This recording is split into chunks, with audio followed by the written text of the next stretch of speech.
Cool. Well, thanks so much, everyone. Feels like we're in a sports arena here. So, Mr. Ball, thank you. Yeah. So, welcome everyone. Thanks so much for coming. I know it's Sunday morning, and some of you may prefer to be somewhere else. So, yeah, my name is Crain, or also minwyc-dablen on the network, and this is tiller-tolbus. Yeah, also known as Gary.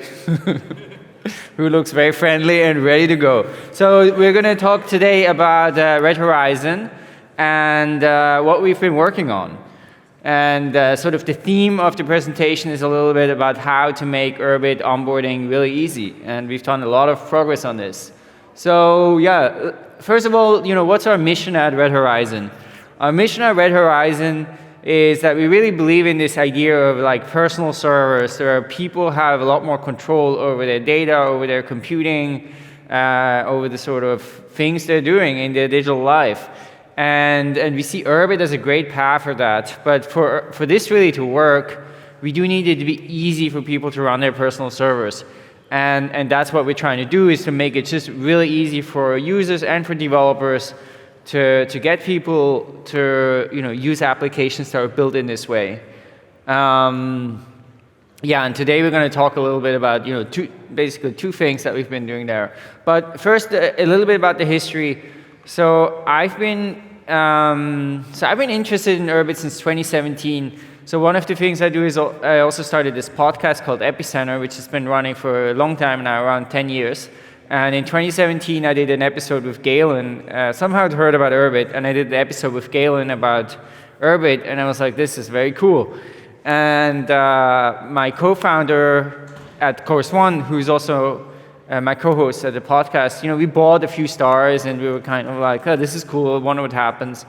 And we would go visit San Francisco a bunch of times and like hang out at the Tlon office, and we were just like, this is, we're kind of fascinated by it. But at the same time, it felt very intangible. Is it going to happen? Like, I wasn't really sure. And then I think when Landscape came out and Tlon started their beta hosting product, I started to use that, and I felt like, wow, from this kind of crazy abstract vision, it's become something that you can actually use. And so I became very interested in it and started diving deeper into it. And then I started thinking about what could we do in Urbit, what kind of business could we build and how could we support this. And then in last summer, I went to New York there was this Urbit NYC week. And there was a bunch of different events, and I ran into this handsome gentleman, newly single as also. Sorry. I was just talking with Gary, and he was just super knowledgeable, and he didn't seem to have like too much going on, and so I was like, we needed someone to start researching Urbit. So he started kind of part-time researching Urbit, and then I pretty much in New York kind of felt that hosting was actually the best thing for us to do. So we started exploring hosting, the idea of doing hosting. And then kind of built this team around it. So there's a Red Horizon team. So we officially, it's a year old, I would say, roughly. And we kind of launched in June, sort of officially. I think maybe we were hosting for Ukbar a little bit earlier, the Ukbar guys. But in June, we launched it, the website, redhorizon.com, with invite codes. And now it's open signups for everyone, so anyone can go onto redhorizon.com, get a planet and get started on the network. It literally takes like, I don't know, a minute or something. It's like super, super easy, less than a minute to get on the network. Our goal is here to make getting on Urbit as easy as possible. So with this, hand over to Gary here. So you're about to see something that you've seen twice already this conference. This is our take on making onboarding easy. So, do I play the video? Next. There we go. So this is a simple mobile-friendly interface. You guys can actually use it right now if you'd like to. This is what it looks like on mobile. We just do passwordless authentication, so you just enter your email and you get a one-time password. You have to check your inbox, so that takes a second, and then you can log right in. And if you don't have an Urbit ID yet, then you can go ahead and claim one. There's going to be a pool of available ones. If you look at our website right now, it actually has more than these. This is for a demo video. But you have some choice there. And then we figured this is currently the easiest way to just get you using Urbit. So you'll have a button to copy your access key and then a button to launch, and it'll open Urbit in a new tab. And then this is a video kind of explaining what we give you by default on Urbit, which we tried to make as non-opinionated as possible, but still give people the ability to explore the network. We got a lot of complaints over the last year that people enter Urbit and like, okay, I'm on Urbit, mission success, but there's nothing to do here, so I'm not going to keep using it. So I think there's a lot of work to do here, and some other companies are also doing a great job with this, but this is kind of our current take on how to at least bootstrap people, give them something to do when they get on Urbit, so they don't feel that, that it's empty and there's nothing to do. So we're logging in here, and you can see the default apps that we're providing people. We'll click on a couple of them to see what's going on there. We give you a new friend right off the box. If you remember Tom from MySpace, we're doing that now. You can also add that palweb daza doldice as a friend. He'll add you right back. And then you can also join the Red Horizon group.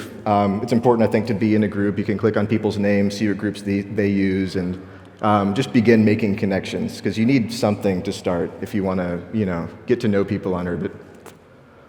In this video, I think we next, well, you can see some of our posts, and then you can next click on talk.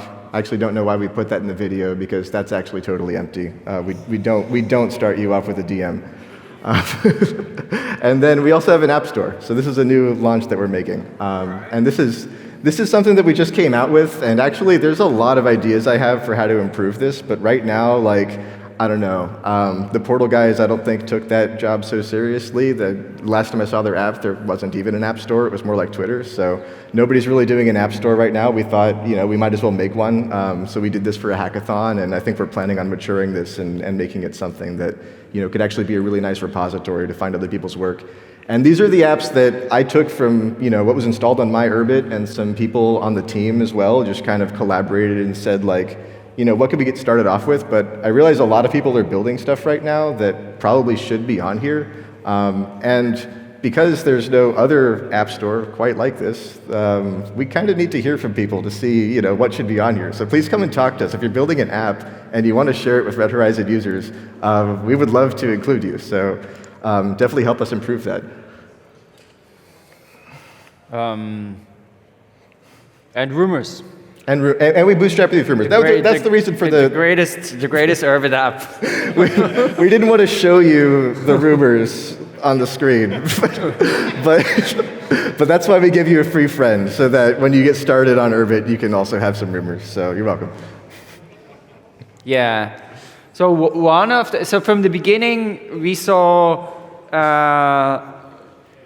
From the very start, we felt that one of the most powerful ways to get people onto Urbit is not going to be to promote Red Horizon and get people to come to Red Horizon website and then sign up there, but that we basically try to enable the people who are doing things on Urbit, who want users to get onto those apps easily. And I think there's, primarily maybe two kind of types like that, right? One would be communities. If somebody runs a group and they want to add people to this community, their group, I think Klon has been doing great work on that. And the other thing is developers, and we are really focusing on the developer use case, especially here, where we have someone who's building an app and they just want to get people to use that app. And they want to make this easy and smooth and seamless for anybody, even if they've never heard of Urbit before. And so that's what we've been working on. So to do this, we built a new product called Red Horizon Fleets. And that's really trying to address that issue in the app development of how do I get new users and how do I easily onboard them. And I think with that, I also hand over to Gary for the demo. Yeah, so this is the first iteration of Fleets. We're actually collecting a lot of feedback from devs in this conference, and we'll be continuing to do so today. So if you see this, you like it, you don't like it for a particular reason, you want to help improve it, this is intended for you guys, it's intended for the developer community. So we definitely want to make this as good as we can for you guys, but this is what it is right now. So I'm going to imagine that I am an app dev making an app called Turf. I don't know if the guy who made Turf is in the audience right now, but this is made for him. And here, if we could pause the video for a second, I can kind of explain what's going on here. So there's three things that we recognize in this kind of form that we have you fill out. The three main categories of things that you may want to include when you're introducing somebody to Urbit, the connections that you think they should be making already. So by default, we're including the apps that we showed you in the last video. We actually made that whole experience using Fleets. So this is that was to me, a very unopinionated but a little bit interesting way of using Fleets. But we want to give you guys the ability to make opinionated versions of Fleets.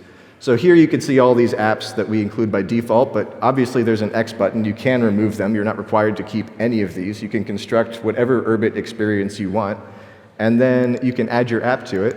Sorry, can we replay the video? We have to wait for a sec for it to get back into the spot that it was. So yeah, he's hosting a ship at Pandux Fleets. So you'll need to give us a valid address where we can download the app into the fleet.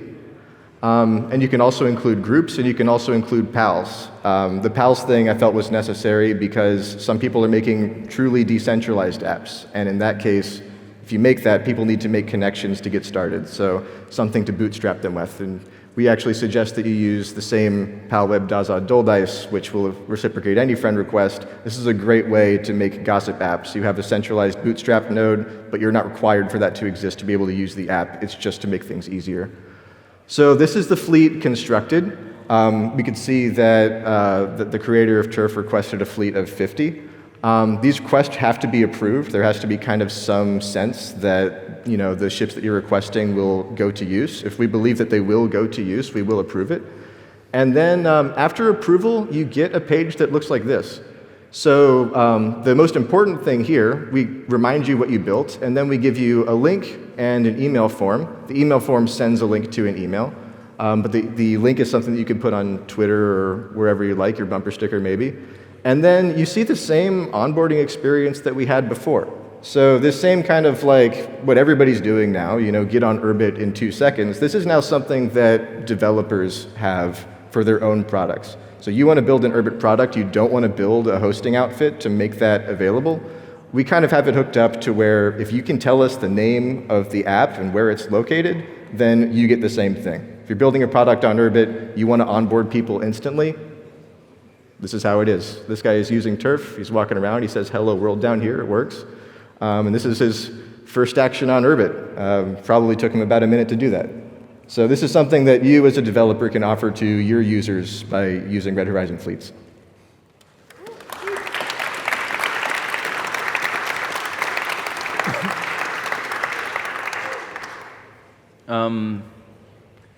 Yeah, I mean, maybe one more thing to mention here. So we are hosting ships for free at this point. We probably plan to continue hosting basic ships for free, forever.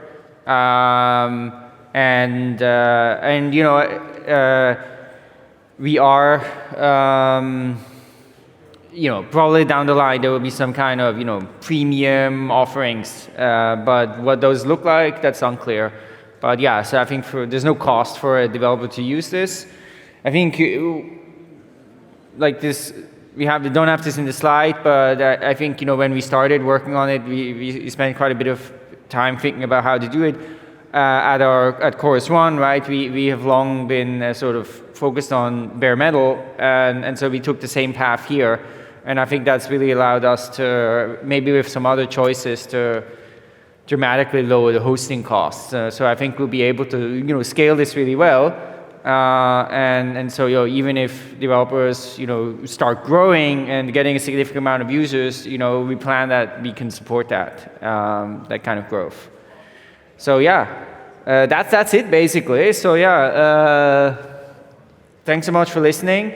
If you're interested in fleets, or if you just want to use Red Horizon, please just sign up or get in touch if you have any questions, if you need any kind of support.